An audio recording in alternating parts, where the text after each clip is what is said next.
Gracias a la actividad de sigma F del lado de la célula en donde se formará la espora, es posible que a posteriori se acumulen dos proteínas.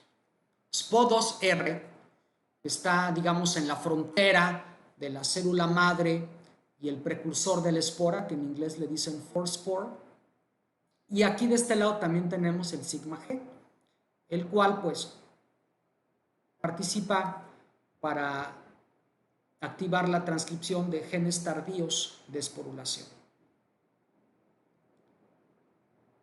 Pero la célula madre, que no obstante que en algún punto pues se va a desintegrar para liberar a la espora, pues aquí sigue siendo transcripcionalmente activa.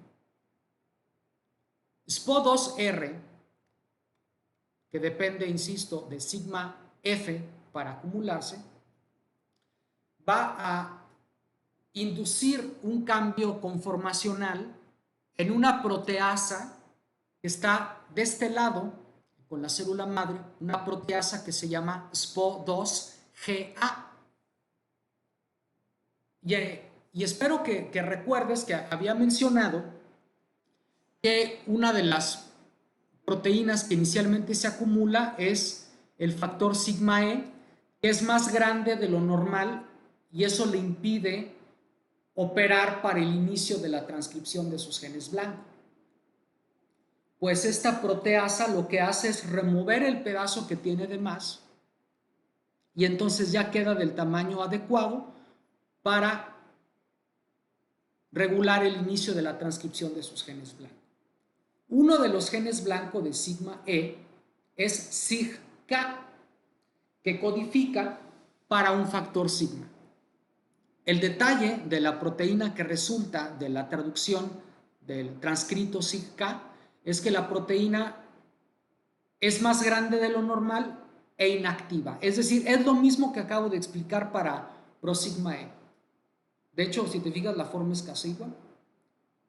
Pero ya para este punto, en donde ya comenzó, se desató, se desencadenó el proceso de esporulación, ya en ese momento tengo también una proteasa adicional que se llama SPO4FB. Y esta proteasa remueve el pedazo que tiene de más prosigma K, obteniendo la versión activa sigma K.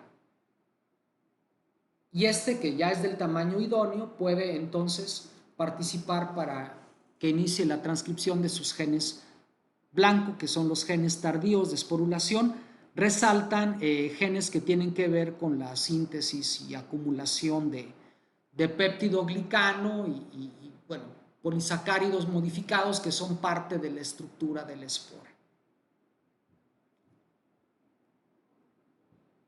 Y pues a manera de resumen, te presento toda esta información en esta caricatura. Uno de los mensajes principales es que tengo dos